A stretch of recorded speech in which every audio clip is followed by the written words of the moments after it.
Shalom, shalom, mes bien-aimés. Je reviens encore aujourd'hui pour la deuxième partie de nos prescriptions spirituelles. La fois passée, nous avons parlé de la prière et aujourd'hui, j'aimerais parler de la croyance. Croire en Dieu.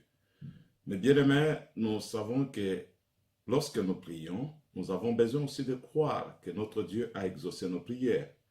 Et quand on parle de la croyance, on parle de la foi. Nous tous, nous savons la définition qui est dans le livre d'Hébreux chapitre 11, verset 1er. L'auteur nous donne la définition en disant que la foi est une ferme assurance des choses que l'on espère, une démonstration de celles que l'on ne voit pas. Bien-aimés, mais lorsque nous parlons de la foi, la plupart des gens pensent que la foi se rapporte seulement aux objets ou bien à des personnes.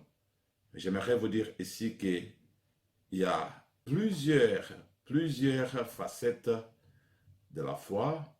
Nous pouvons parler donc de la foi qui sauve.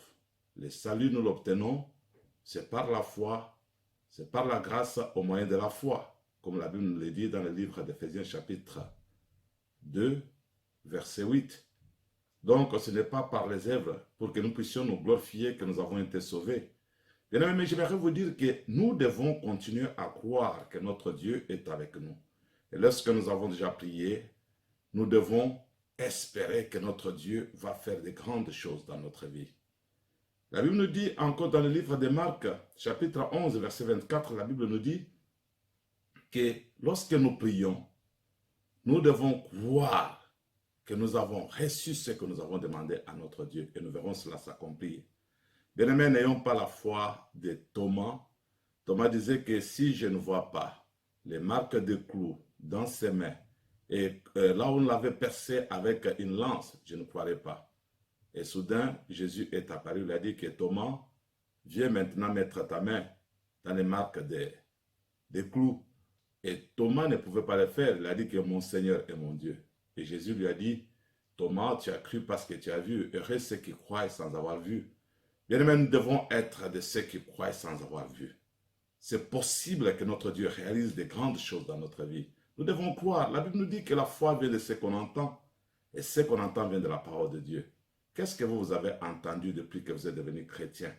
Aujourd'hui, j'aimerais vous exhorter tous à revenir à croire que notre Dieu, c'est un Dieu qui agit. Il est le rémunérateur de ceux qui le cherchent. Là où vous êtes, croyez que Dieu est avec vous.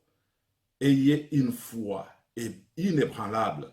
Bien-aimé, que notre foi puisse nous conduire à l'éclairage, que la foi nous éclaire, que la foi amène la vie de Dieu à nous. Bien-aimé, c'est Dieu qui est l'auteur et le dispensateur de notre foi. Nous devons continuer à croire que notre Dieu est capable de réaliser de grandes choses dans notre vie, quel que soit le moment que nous traversons. Ne regardons pas aux circonstances, mais levons nos yeux et regardons sur ce que Jésus a fait pour nous. Jésus est là, il vous aime, il continuera à faire de grandes choses. Voilà la deuxième prescription que je voulais vous donner, la deuxième recommandation. La foi, croire, être inébranlable, que personne ne vienne vous troubler. Croyez vraiment que Dieu est avec vous et Dieu fera de grandes choses. Même si vous n'avez pas encore vu des résultats, continuez à croire. Ce sont des prophéties qui marchent vers leur terme. Dieu finira toujours par réaliser ce qu'il a promis. Ayez une foi fondée sur la parole de Dieu. Que le Seigneur vous bénisse.